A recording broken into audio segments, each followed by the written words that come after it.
not just the answers, not just the quotes. It's life in the margins. It's time for CluffsNotes.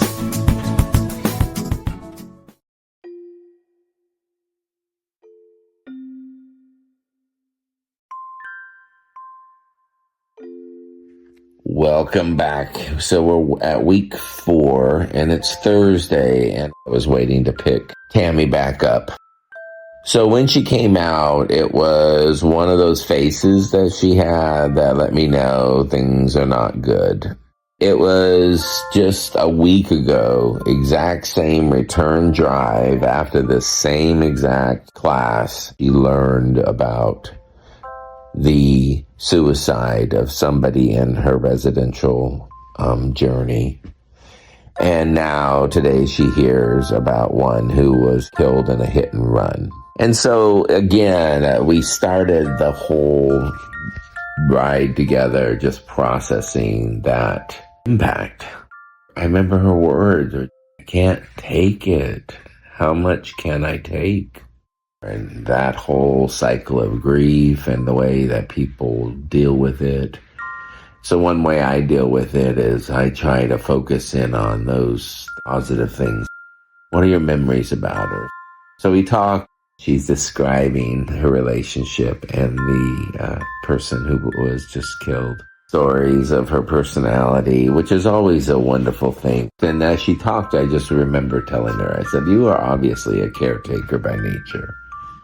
And she opened up about how that plays a huge kind of role because of her empathy. And that makes it very difficult in those environments where she was exposed to trauma. I didn't ask for any details, but in her journey, there was time in jail.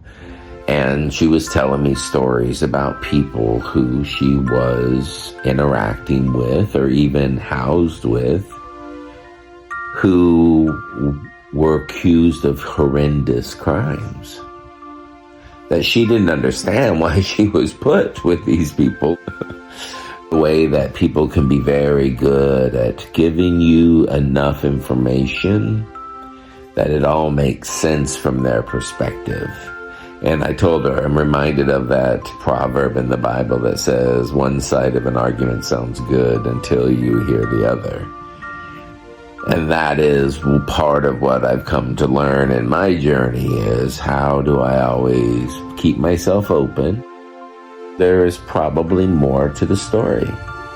It doesn't necessarily mean that it's going to be bad. But why am I thinking that everything that this person is sharing is 100% true? So we talked about that and how we try to improve ourselves. How do we also try to protect our kids? The goal we've tried to continue to work and build with our kids, trying to build healthy communication. And that includes healthy, rational boundaries. And what do we do with that? And what do we do with those extremes? Like those times I had to have somebody trespass from my office as a principal, and other times where I've had to deal in probate court with a nightmare of mental instability. How do we handle that and keep our sanity when there's so many things that are out of our control? And I even ended a ride. I said, I know that's a lot. If you want, give me a text in a few hours. If you want to come join us for family dinner tonight, like we're just down the road, I can have you picked up. Almost fit back to the beginning of the day when we rode to the start and we talked about how systems will fail us. That's why we have to work on those areas that we have control over. And that is this kind of relationship. It's our family of choice. It's being there for each other. Thanks for being along for the ride.